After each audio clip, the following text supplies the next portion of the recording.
বড় দুর্ঘটনা। এবার তেলিয়ামুড়া থেকে এই খবর উঠে আসছে।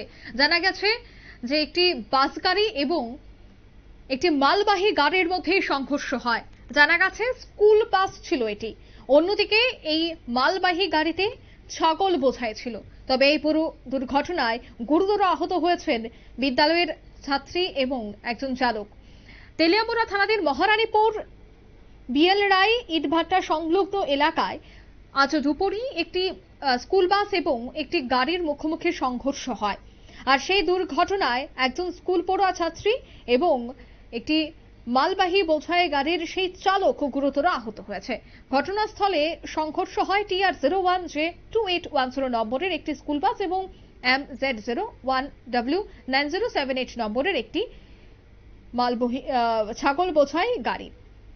আহত স্কুল ছাত্রীর নাম এখন জানা গেছে অ্যাঞ্জেলিয়া দেববর্মা এবং বুলেরো গাড়ির চালকের নাম পিন্টু সূত্রধর।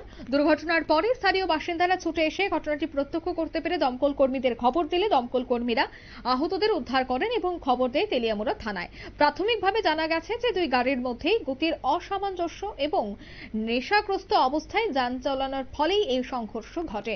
এই ঘটনাকে ঘিরে মহারানীপুর এলাকায় ট্রাফিক ব্যবস্থা নিয়েও কিন্তু প্রশ্ন উঠছে। তবে সে বিষয়ে কি বলছেন দমকল কর্মীরা শোনাবো। একটা কল আছে যে অ্যাক্সিডেন্ট হয়েছে, তো কলটা হয়েছে আপনার ওই মহারানীপুর বিএল রয়েছে ওই এটারই সংলগ্ন এখানে স্কুল বাস আর বোলেরো গাড়ি দেখছি এসে। আর যাই পাইছি আমরা ড্রাইভার একজন ইনজুর্ড পাইছি, আমরা তেলিয়ামুড়া হসপিটালে নিয়ে আসি। তার নাম হচ্ছে পিন্টু সূত্রধর আর বামুঠিয়া বাড়ি। আর হেরে গেলাম কেমনে গিয়ে হয়েছে এক ঘুমিয়ে গেছে বলে গাড়ির মধ্যে, ফুলতি গাড়ির মধ্যে। যেমন স্কুল বাস ছিল, আমরা ধারারে পাইছি তাড়াতাড়ি সেকেন্ডের মধ্যে বাইরে এসে রেস্কিউ করে না। যারা রিকভারি করছেন উনি কোন গাড়ির চালক ছিল? এটা বুলেরো গাড়ি। বুলেরো গাড়ি মূলত মানে বুলেরো গাড়ি আর মানে উনি আমরা কইছে যে স্কুল বাসের মধ্যে সংঘর্ষ দেখলাম। হ্যাঁ এরকমই দেখলাম।